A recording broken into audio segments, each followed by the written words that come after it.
नमस्कार, मैं Nathuram जनागल biology department से साइंस सेरा के एरे लक्षा कैंपस में मेरे साथ उपस्थित है अनिल जी जांगीड़। आज हम डॉक्टर बनने की जर्नी के बारे में डिस्कस करेंगे।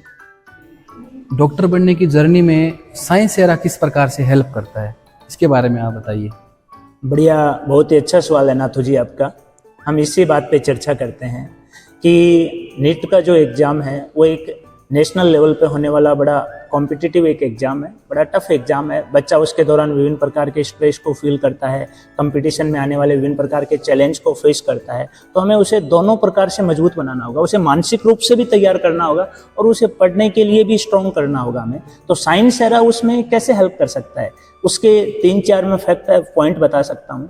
कि सबसे पहली बात तो ये है कि हमारे यहाँ जो सिस्टम है वो प्योर रेजिडेंशियल है, यानी बच्चे 24 आवर्स वो हमारी केयर में रहते हैं, हमारे साथ रहते हैं। तो हम बच्चे का फेस देखकर ये पता लगा सकते हैं कि बच्चा फिलहाल कौन सी कंडीशन में है। तो एक तो बच्चे को किसी भी प्रकार के मानसिक तनाव की स्थिति से बच्चा नहीं गुजरे। दूसरी बात, हमारे पास में जो बैच है वो बड़े छोटे साइज के, यानी 60-70 बच्चों का अपना बैच होगा, जिसमें हम प्रत्येक बच्चे की एक पर्सनल केयर कर सकते हैं।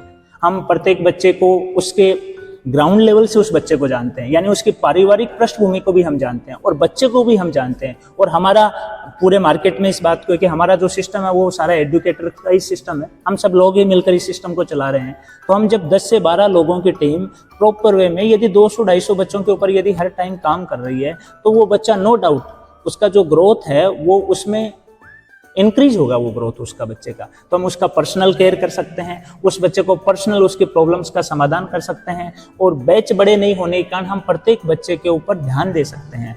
और बच्चा 24 घंटे हमारे साथ होने के कारण उसका जो सिलेबस है या उसका जो कैरिकुलम है, उस कैरिकुलम को और अच्छा बना सकते हैं।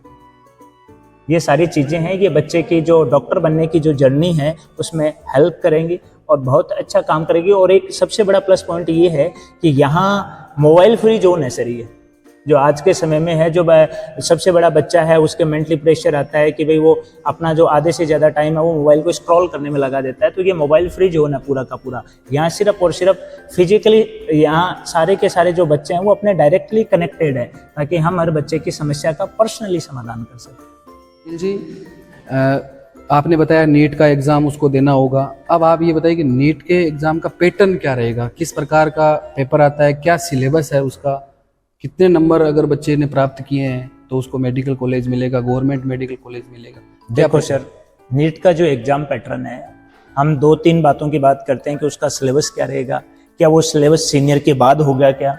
तो उसका जो सिलेबस रहेगा 11th और 12th में जिस बच्चे ने बायोलॉजी लिया है और उस दौरान उसने जो फिजिक्स, केमिस्ट्री और जो बायोलॉजी पढ़ा है, वही सिलेबस कोई भी बच्चा जब नीट का एग्जाम देगा तो वही सिलेबस उसका रहेगा।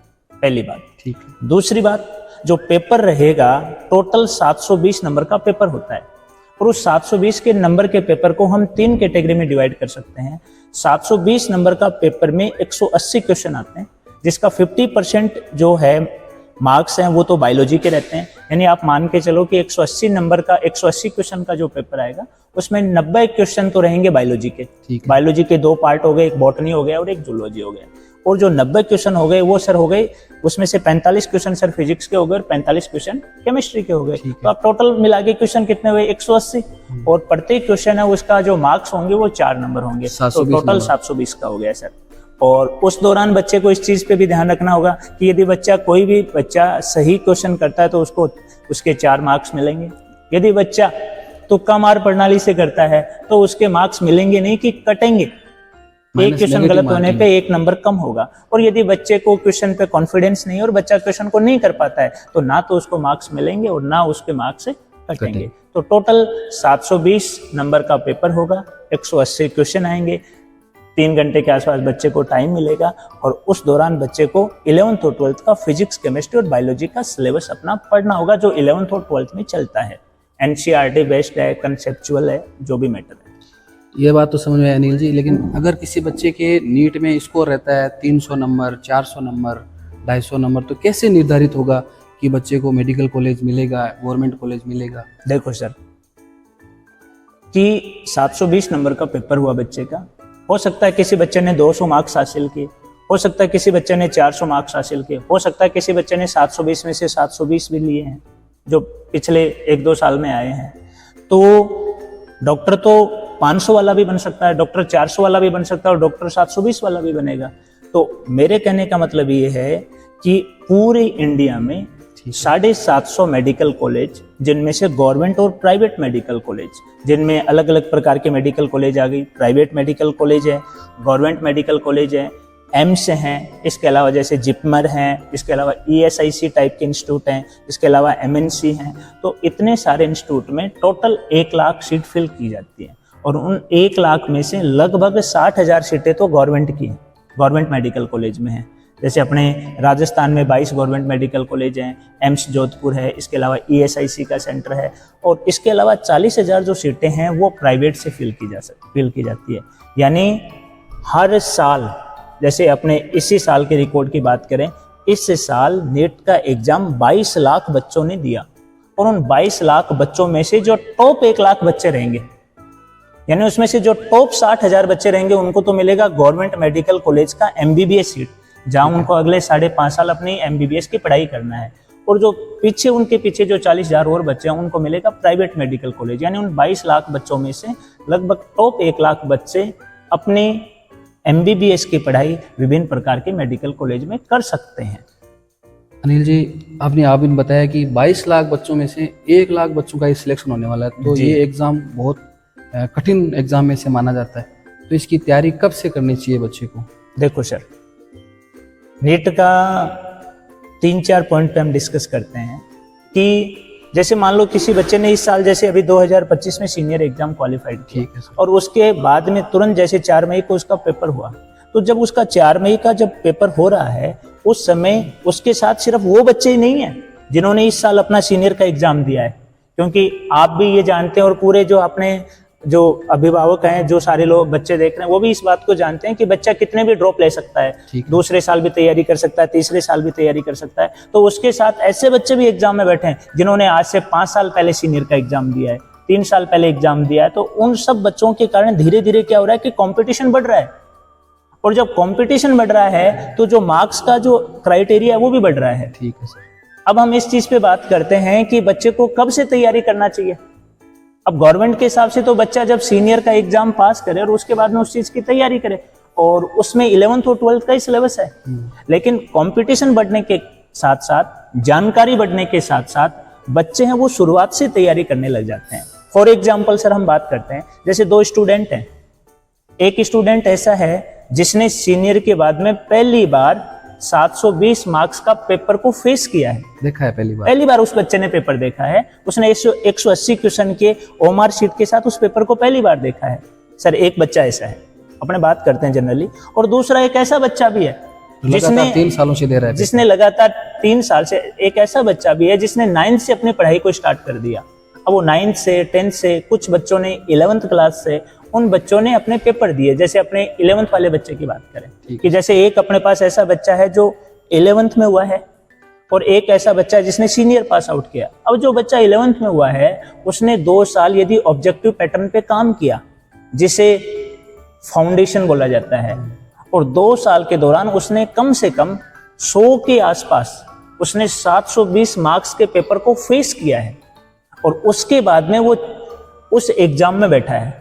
और एक बच्चा ऐसा है जिसने 2 साल के दौरान किसी भी प्रकार के पेपर को फेस ही नहीं किया और वो पहली बार एग्जाम में बैठा है। आप सोचिए कौन से बच्चे का कॉन्फिडेंस अच्छा रहेगा। तो जिस बच्चे ने नो डाउट पहले से तैयारी करा है या पहले से उन पेपर्स को दिया है, उस बच्चे का कॉन्फिडेंस अच्छा रहेगा, और जब कॉन्फिडेंस अच्छा रहेगा तो नो डाउट वो स्कोर भी अच्छा करेगा। तो इसलिए हम चाहते हैं कि बच्चा, हर बच्चे को ये जो 7.5 साल का जो टाइम पीरियड है, ठीक है, ये तो किसी भी डॉक्टर को बनने, किसी भी बच्चे को डॉक्टर बनने के लिए ये टाइम पेस तो निकालना ही होगा, और 11th 12th हर बच्चे को करना ही होगा।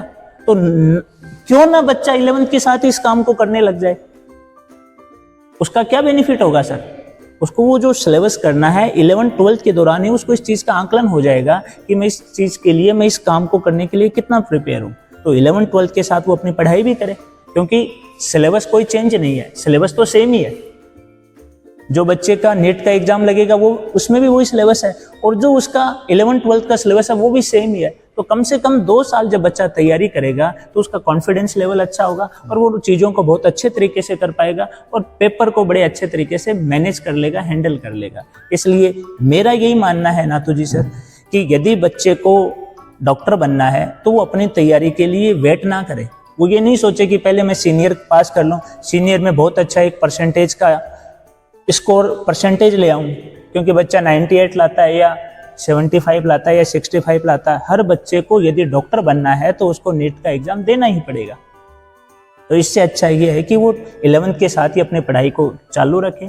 और इस बेल्ट में इन्हीं सब समस्याओं के समाधान के लिए हमने टारगेट बैच मान लो, चाहे 11th का बैच मानो, चाहे 12th का बैच मानो, इन सभी बच्चों के लिए इस समस्या के समाधान के लिए एक अपना साइंस एरा का एरा एलेक्सा एक डिजिटल कैंपस तैयार किया है। ठीक सर। जो प्रॉपरली पूरा का पूरा रेजिडेंशियल कैंपस है, जहां हम सब 10 से 12 लोगों की सिर्फ 11th-12th और टारगेट बैच के जो बच्चे हैं जो साइंस के, उनकी एक प्रॉपर टीम है, डिजिटल लाइब्रेरी है, इंटीग्रेटेड बुक्स लाइब्रेरी है, बड़ी अच्छे बच्चे के लिए क्लासरूम है, डाउट सेशन है। तो हम सब मिलकर उस बच्चे के साथ 2 साल उस चीज़ पे काम करेंगे ताकि बच्चा अपना नीट के एग्ज़ाम का स्कोर है उसको सुधार सके और अपने परफॉर्मेंस को बढ़िया कर सके और अपनी जो देश के विभिन्न प्रकार के जो गवर्नमेंट मेडिकल कॉलेज है उसमें अपनी सीट को निश्चित कर सके।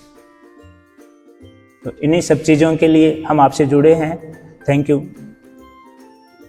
क्या आप IIT नीट की तैयारी शुरू करने के लिए तैयार हैं? एडमिशन शुरू हो चुके हैं। 9461917036 पर कॉल करें और अपनी फ्री ट्रायल क्लास अभी बुक करें। हम आपके टैलेंट को टॉप रैंक में बदलने में आपकी मदद करेंगे, अनुभवी शिक्षकों के साथ। जुड़े रहें।